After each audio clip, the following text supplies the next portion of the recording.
Hi everyone, I'm Eric. And I'm Christopher. And we're Grow For Me Gardening. Today we're picking up our proven winners annuals. Let's go.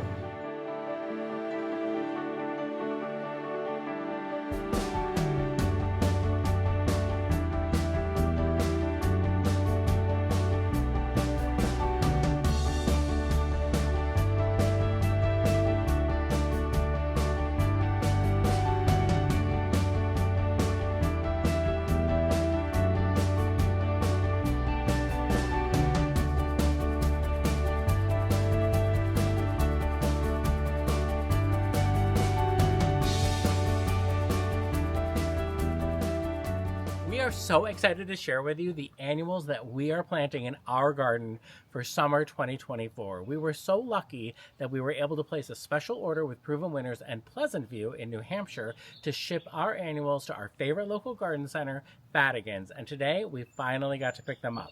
So right behind me, you can see everything we're going to share with you today. Just a few plants. I think we should kind of start at this end of the table and work our way down and go through each one and tell you a little bit about it, a little bit about why we picked it, where we think we might be putting it in the garden. What do you think of that, Christopher? I think that's a good idea, and we'll see if we have the same ideas of where they're going. Well, I mean, hopefully. At some point in time over the winter, we did have that conversation, but you know how times change things and you forget, and Absolutely. You know how it is. But let's start right here on the end with this glowing beauty. This is Supertunia Hoopla Vivid Orchid. This is new for this year. It has this beautiful white edge around it with this intense color. We got to grow this last year, and I really, really liked it, and I knew I wanted it in the garden again this year. I think this is a container plant, right? You chose this because you wanted to put this containerized? I did. I know that we had decided we were going to do like a purple and yellow kind of combo this season, right? Yes. Pale yellow, not like intense yellow, like a butter yellow. But this will end up in a container, I think. Yeah, I think that's the right choice. And so this is the like OG Supertunia, plays well with others, gets covered in flowers. It's just a reliable, gorgeous plant. These, I know, are not going in containers. These, let me just double check the tag, are Surefire Rose Begonias. And these go well in sun or shade. And I know we have a spot picked out on the east side for this one. Yes, we've been thinking about adding some red foliage in. We couldn't decide on the perennial or shrub to go in that spot. So we're going to try out this darker reddish foliage annual. Yeah, and this gets 12 to 24 inches tall and wide. So that's a huge range. It's 1 to 2 feet tall and wide. We'll see what it does. It could be perfect in that spot. So that one, we know exactly where it's going. Right in front of the Checkmark Trilogy hedge. And back here, let me see if I can get it out without one of his favorites. I love this coleus. This is Color Blaze Newly Noir for sun or shade. Is a 24 to 40 inch coleus. That's big. That's amazing. And they don't start putting out bloom stalks until way late in the season. So that's why, and I love this color. This color, I think, looks great with purples and pinks in particular. Like, it really just makes them pop and makes them more intense. So centerpiece or in the landscape. Undecided. We'll keep you posted. Next up, we're bringing the sunshine in, and the main feature of our yellow and purple is Supertunia Saffron Finch. Super sunshiny yellow, little bit paler around the margins. This is a really full Supertunia. It had beautiful vigor when we got to try it last year. We tried it in one of our aquapot lights, actually, and it did beautifully. This is definitely going in containers. I have some ideas that we might not need all of these for containers. I was actually thinking these might look really nice up front under one of our hydrangeas as a beautiful yellow ground cover as you're driving up the road. Oh, that'd be nice and bright and cheery to kind of welcome people. It would be really nice in that spot. It's a really good one. This is another one that's new for this year. Very tried and true favorite of ours. This is the Artist Blue Ageratum. I absolutely love this annual. I think it's so underrated. It's a shorter annual and it stays very neat, very tidy. We put this up front by our wee white hydrangeas. In the last couple of years, we've just had like a couple of them in a little circle. Not circle, a little corner of the front of the driveway. So instead this year we've had the edge of the entire front of the foundation bed pulled out a little bit. So we have a couple extra, and we are going to be hedging this all the way across the front of the house. That's going to look phenomenal. I can't wait to do that. And your favorite? This is my favorite new introduction that came out last year. We did get a little sample box, so a couple of these, that's why we've been able to try them out. This is Campfire Marshmallow Bidens. It looks like little daisies just exploding. It's almost like a puffy cloud that's just over a foot tall and wide. This one, it really kind of stays to itself, so it would be good as a hedge, or maybe, I don't even know if it'd be a good spiller or anything like that in a container. I was thinking about putting this in a mass planting and just having one area of the garden look like a big happy cloud. Yeah, last year when we had it in the container, it kind of just pushed everybody else out of the way. So I don't think we'll put it with anything in a container. I think it's definitely for the landscape this year. Yeah, and it will just, I think a hedge of this would be really nice too. It would be really pretty. Nice choice. So every container needs a little bit of a spiller. We have Violet Night and White Night. We've used both in the landscape in the past, and they do great in the landscape. They form beautiful masses of flowers that bloom throughout the entire season, and they can withstand the heat and humidity here in upstate New York. These are going in containers, though, this year. Or actually, maybe both. Maybe both, if we have extra. White Night is a little bit smaller than Violet Night, so it doesn't get quite as long or as trailing. But Violet Night smells amazing right now. It is a sweet alyssum. It is a sweet alyssum after all. So these are two of our spillers for the season. I'm going to put these back and grab the next one, which is one of our go-tos every season. Supertunia Mini Vista Indigo. We love this Supertunia Mini Vista Indigo. 100%. So what makes it Supertunia Mini Vista is the Vista means it stacks on top of itself. So it's going to get this like bushier, fuller shape instead of just naturally trailing like Supertunias. It's going to, what do they call it? They don't call it scaffolding. They scaffold on top of each other, which is an awesome effect. And what makes it a Mini Vista is the blooms are much smaller than traditional Supertunias. This one has 3 colors on one plant. So it has this nice intense purple, and then it fades a little bit, and then the next day it fades again. So you'll get 3 versions of like purpley blue on each plant. And this, I think we've planted every year since it's been released. Absolutely. In the containers, in the ground. And I don't know if we've ever done it in a hanging basket. Never hanging basket, because the only hanging baskets we have are shade hanging baskets. And these are sun lovers. This is our go-to Supertunia Mini Vista Indigo. But last year we were able to try, new for this year, that one doesn't have as many flowers on it. Let me show you this one.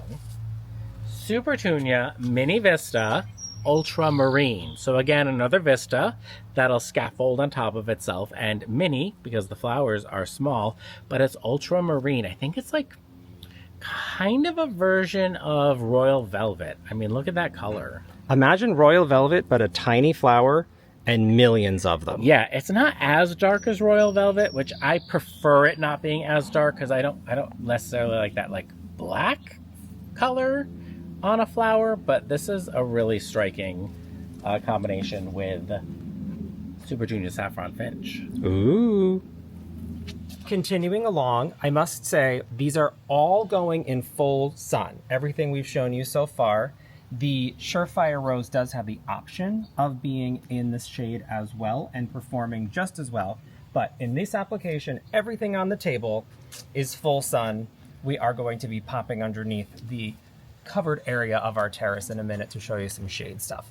This is Augusta Lavender. It's on the newer side. It's a heliotrope that has a pale lavender outside and then little yellow middles. As you can see, ours is not quite ready to bloom. This gets 12 to 24 inches high, and they smell really, really good when they're blooming. I wish this one was already woken up. I know. I picked that one for containers. Yeah, that'll be really, really nice in a container. Because it'll be a different texture.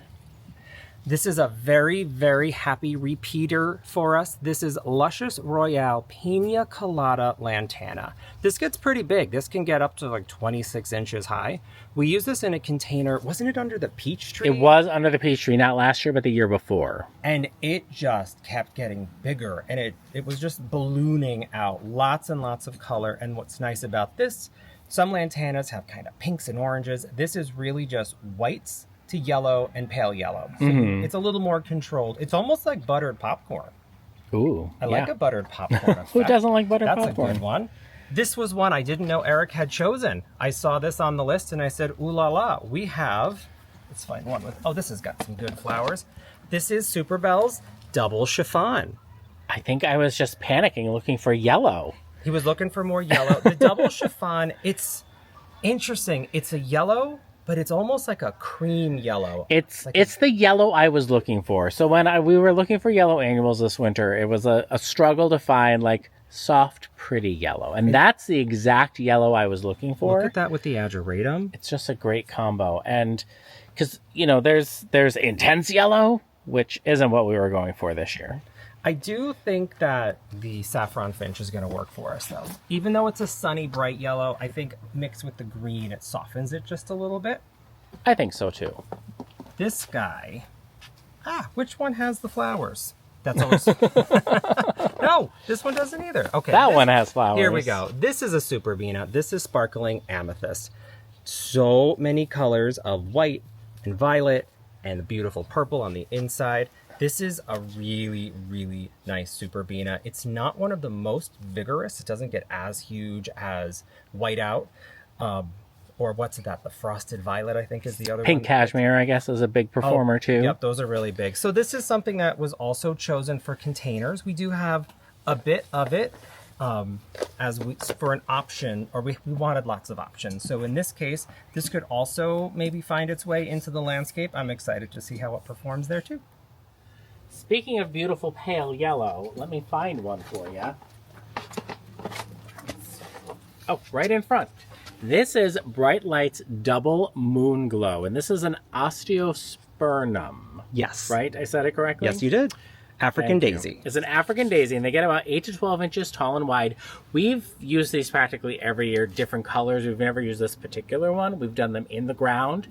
They've done excellent for us, and we've also used them in containers. And again, I thought this would be a great color combination. It's really, really nice. And the sun was just out a little bit behind you, Eric, and the lighter petals on the outside of the dark yellow center, the petals must be very translucent because it was just glowing like a little halo. Like a double moon glow? Like a double moon glow. Oh, my goodness.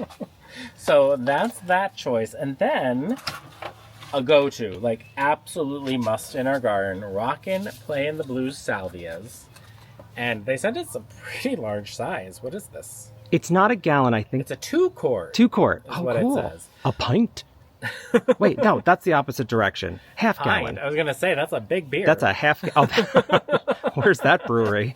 So this is Rockin' Playin' the Blues. This, I know exactly where it's going. It's going, Christopher, you can even turn around and show them. It's going right there in front of the Quickfire Fab Hydrangeas, and then it's repeating again on the other side of Monty to the right. Behind the Tottering by Jen. Right there. Yep. So those are going there. And then you'll see on the shelf, and we're not trying to be elusive or anything, but there are more annuals to come. These are 2025s that they've sent to us early to kind of trial and provide them feedback for next year. But we'll introduce them to you as we plant them because they're really not available this year anyway. But we do want to let you know that we are going to be sharing some really cool upcoming 2025s with you. But let's go over to the shade annuals. Here we are in the shaded portion of our patio. You may notice we rearranged the furniture. Just a little rearrangement. I thought it'd be fun to have like more loungy seating in the shaded area. I agree. And then I can come in here and read a book out of the sun when my fair skin is fried. Absolutely outstanding in hanging baskets in the shade is the pink Chablis Lamium. And what makes it even better is at the end of the season, you can plant it in the ground and it will be a perennial in the majority of zones, right? But it's hardy in down zones 4A to 8B. And this is what happens when we've planted it over the years. It does spread itself around in our garden, so there's some little seedlings along the way, but as you can see, it is the most gorgeous ground cover. That green with the silvery leaf, beautiful. Come over here to look at this combination, Christopher. So this is Double Dutch, which is a shade to part shade recipe for proven winners. It is Summer Wave Large Blue Terrenia, which you can see here. When I saw this color, I was shocked. I really, really love that color. And you combine it with Double Delight Primrose. Already perfect. Look at that peachy yellow. I love that. And then the third component of this recipe is not that. It is, oh, there's no flower on that one. Is Double Delight Apple Blossom. So you get this kind of pale yellow with peachy coral, yellow with the peachy coral, and then Eric reaches down and pulls up the blue. That's gorgeous. And it's just this like fluffy, beautiful combination. And I remember I follow the Proven Winners Instagram, and they posted this recipe on it, and I screenshotted it, and I was like, that's the recipe, Double Dutch. So and that's going in these hanging baskets right here. Won't be traveling very far. I think it says, I think the recipe for a 12-inch container says 2 of each of these and 1 of these. So a total of 5 plants. Mm-hmm. These are 24-inch containers, so I think I was thinking like double. 4 of each of these and then 2 of these. So it's a double Dutch. Yes, we're doubling the Double Dutch. And something that can go in sun to part sun, maybe a little bit of shade. This one's great. This is Solenia Yellow Begonia. This one does really well in sun. I think this was the absolute most beautiful color that came to us last year in the garden. Yeah, it did a really nice job for us. It was in one container that it did get swallowed up in. So it's not like a vigorous grower in a container. I would probably do a monopot with it, like all the same kind in one if you really want to show it off. But this one is short, 8 to 12 inches tall, and it doesn't get too wide. It stays pretty small, but the blooms are really eye-catching on it. I actually have an idea.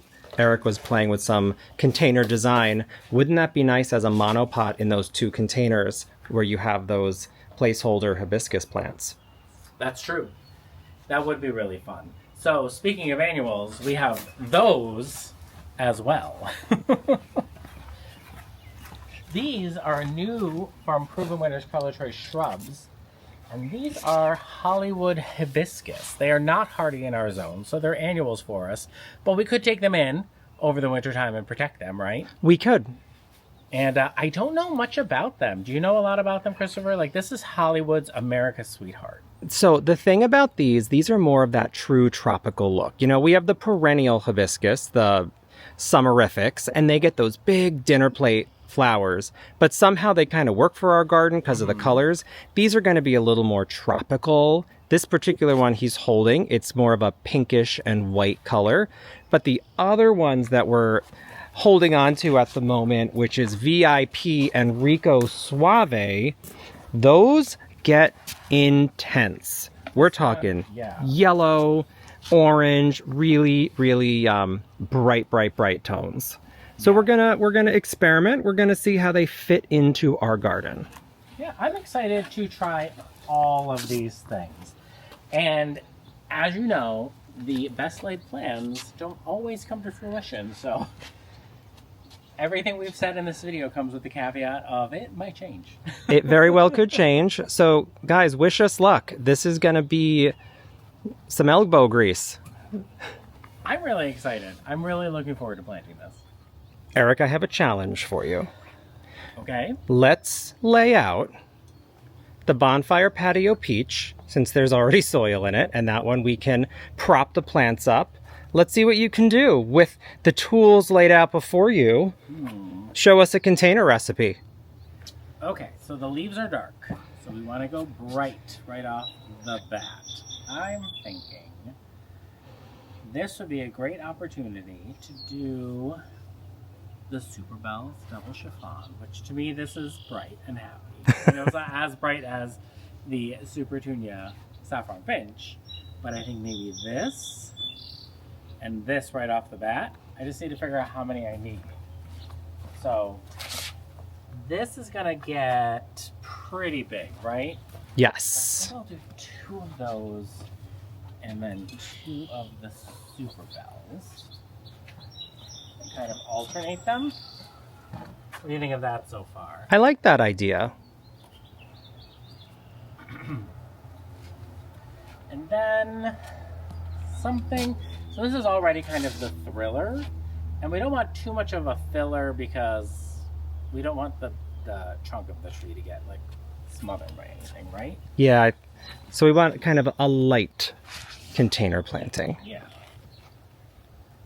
Although, I wonder if we could get a little like quirky with it and do an Augusta lavender as a filler, even though I just said, well, we're going to do one. But, you know what? We could put it on the edge. Yeah. A different leaf structure, too, because it's a little softer. Yeah, and a little alyssum. And then I just need, like, 2 more things. Maybe I'll just repeat the Augusta lavender again. And the alyssum.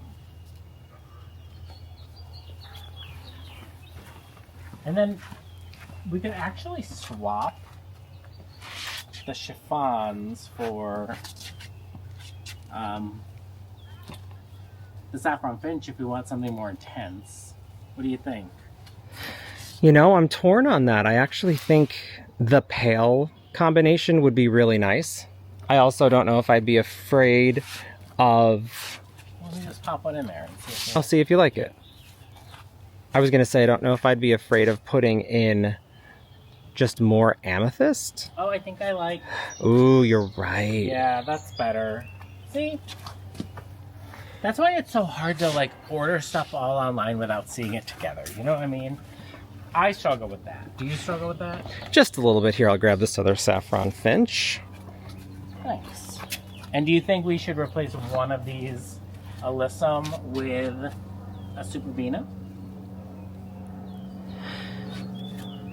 Possibly.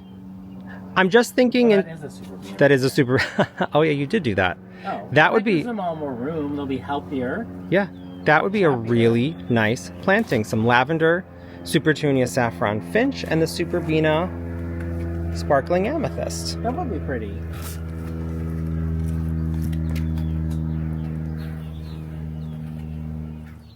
Well, we're going to keep mixing and matching and fussing about and seeing what goes great together. And then we're going to take you along for the actual planting of our containers this season. So again, I'm Eric. And I'm Christopher. And we're Grow For Me Gardening. Thanks for growing with us.